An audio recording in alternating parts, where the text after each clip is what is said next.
So last time we saw old mate Dennis, I was covering one of his fireside chats. The one where he whined endlessly about the fact that his old videos don't get as much traction when they simply repost them endlessly. And he put that down to people mocking religion and not pure unadulterated laziness on him and his organization's part. Go figure. Great vid. Very funny. But damn if I didn't end it before shit got real wild.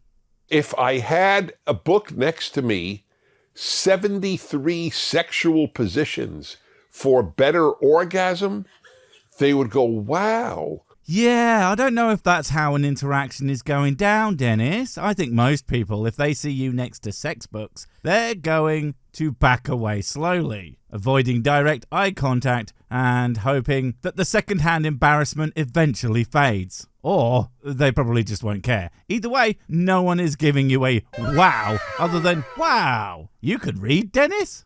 Are you a therapist? Are you in the adult film industry?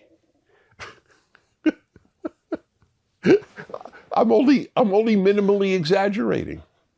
No, I think you are fully exaggerating. Being sat on a plane with a bang tome is mostly just a little weird. And no one is making those kinds of assumptions about you. Mostly, they're simply going to assume that you have no shame. And then they'll realize that it's Dennis Prager, and they'll know you have no shame, regardless of whatever book you're holding.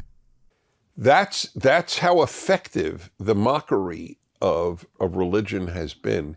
It's for not just dummies. It's not for anybody intellectually alive. That's just not even remotely how the vast majority of people treat religion. It is, in fact, by many, if not most, treated as sacred, even if they don't hold the other person's beliefs. With atheists, you'll find that certainly less so. But even then, many of us, myself included, respect your right to believe pretty much whatever the hell you want. The only major difference being that as opposed to the majority who, when you tell them about your beliefs, they think they should sit there and listen and nod, we might feel the urge to correct you when you say something utterly nonsensical, like, say, the Bible isn't a gibberitic tome filled with garbage stories for idiots. It's for the common person who needs a crutch. That's a very big thing. I've heard all the arguments. Crutch is a big one. See, when I hear you say the common person, it really feels more like you're just shitting on average Joe than anything else. Personally, I think everyone is capable of living without religion. I think even not the brightest of folks can understand reality without deferring to big books filled with comforting lies. The problem arises when someone, no matter their intellect, uses the Bible to answer questions that otherwise we might not have answers to, and deciding that any answer is better than no answer. You don't have to be stupid or common to do that. You just have to be utterly incurious, and that is a terrible thing to be. So you need a crutch. And I've always answered, well, if you're in fact crippled, or to use the current word, disabled, you do need a crutch. Holy freaking shirtballs, are you kidding me? So to Mr. Everyman, the common peoples, and anyone living an average life, Dennis Prager apparently thinks that you are intellectually disabled and require, nay should demand, the use of things that are not true to be able to get through your hellish day. Hot damn, what a thing to say, let alone the fact that, again, anyone can do perfectly fine without the use of religion. And hell, with the crutch analogy, sure, crutches have utility, but you know what I would rather have? An actual cure, or at least some therapy. Not just, again, faux comforting horseshit that might make me feel better, but not actually necessarily get better. Of course we need a crutch. Life is extremely difficult, filled with pain. And who exactly made it that way? Well, no one, obviously, because God doesn't reel. But it is extremely weird, this idea that someone would break your leg and then hand you a walking stick and expect you to be grateful that he didn't break the other one as well. Of course, the real analogy between book, though, and secular values is that while your book is a walking stick, I think secular values is a cast and a doctor and a team of people helping you so that you won't need the stick ever again. And I'm not making that analogy out of nowhere to be like, atheism isn't the best. It's just the logical counter to the dog water you're peddling. That is I have no problem with that. After my hip surgery, I needed crutches. What was wrong with that? Nothing wrong with that, because presumably it's not going to be permanent. In fact, the very reason one might have hip surgery is so that they are in fact able to use their hip again. My goodness, talk about using a temporary crutch to swing and miss at the permanent fix of the hip. Although don't get me wrong, calling a hip replacement the same as the Bible doesn't work great either. God says he's perfect but can't make a simple joint with a lifetime guarantee. Bloody useless. Did anybody think, oh, this guy's pathetic, he's on crutches? I am 100% sure they thought the first part, but not because of the second. They thought it because you're Dennis Prager. That is his crime, and that is his punishment, etc. But here's the thing. Again, assuming that they were meant to be temporary, people might think it's pathetic if you kept them for years, especially after the doctor had told you the hip had taken and you should be able to walk aid-free for the foreseeable future. But you refuse, either because you're too afraid to live life without these things that make it slightly easier, despite being completely unnecessary, or that you were in fact using them as a way to garner sympathy from people who didn't know that you did not need them anymore. Then, yes, even a person who isn't you would be considered pretty damn pathetic in both of those instances. But if somebody believes in God or takes the Bible seriously, oh, it's a crutch. You mean you don't have crutches? The rest of society doesn't have a crutch? Well, no one is saying that. Having faith or whatever isn't generally considered a crutch. Not by the vast majority of people. Your victim complex notwithstanding. But the use of it instead of directly dealing with your problems is a crutch. If you have some kind of issue, and instead of actually fixing the damn thing, which in your own analogy is completely possible, you instead dive into your book though and go, oh, woe is me about it. Yeah, that's not good. Your life would be objectively better if you get rid of the crutch and you walk on your now fully functional own damned feet. And you allude to some societal crutch, but for the life of me, never seem to actually suggest what that might be, which makes me think you don't actually have a true societal example. You're just throwing your toys out of the pram like the petulant child you are. Believe me, it's obvious. When religion dies, people develop new religions. Well then, dumbass, religion didn't die, a religion died. That is not the same goddamn thing. And your belief system isn't, in fact, all of religion, no matter how much you clearly would like it to be. The fact is, the concept of religion will probably never die. Humans are quite prone to fantastic thinking. So at least some of them are going to build ideologies around unfalsifiable concepts and just run with it. What is this anti-racism if not a new religion? There's so little racism in America. It's not only a religion, it's an irrational religion. So little racism is an admission that there is in fact racism. So according to you, they are irrational for having a problem with a thing that exists. What? I mean, for starts, having opinions on things that are real is like the opposite of religion, lol, lol, lol, lol, lol. And how much racism exactly does there need to be for people to think it should go away? Not gonna lie, I personally think it would be better if there were no racism. I mean, all humans are equal in my eyes. Into the fire pit they all go. Whereas, I must say, for Judaism and Christianity, they have irrational aspects, but they're not irrational. Whoa, what? Are you sure you're allowed to say that, Dennis? No.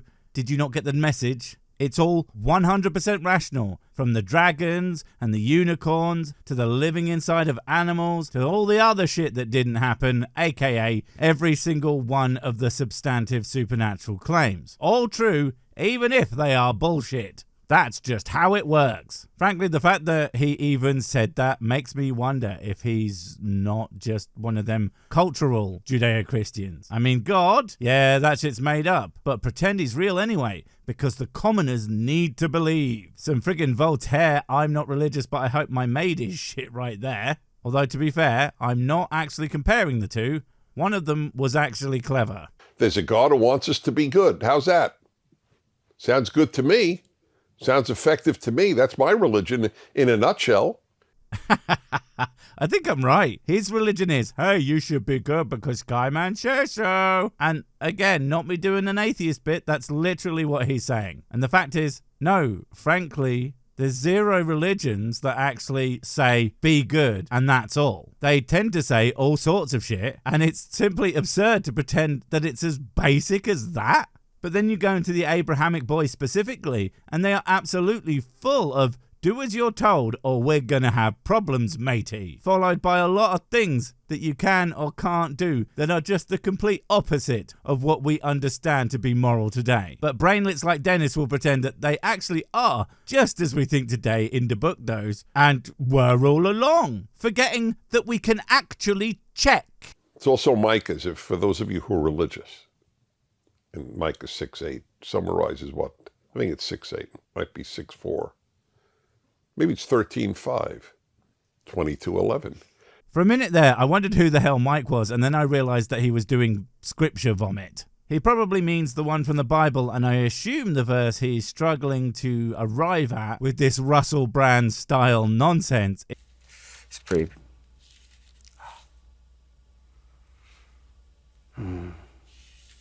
is Micah 6:8. To act justly, to love mercy, and to walk humbly with your God. Which is some lovely cherry picking. I mean, don't you believe me? All the Bible says is be nice. In this one bit on the one page of a gajillion books. Don't read the rest. You'll find it's really a stretch after that. I'm just mimicking a quarterback right now, right before the center gives him the ball. Anyway, you would think that they would edit these things. This isn't live radio, guys. You can actually edit out all the random dead air and massive flubs and then hide them with zooms. Although in this case, it would probably make the audience kind of dizzy with all the zoom in, out, in, out. Also, no, you weren't. You just didn't remember the exact dealio. It's okay. I'll give you a pro tip about book those. It's actually all bullshit. That's the summary of what I believe. There is a God who wants me to be good. That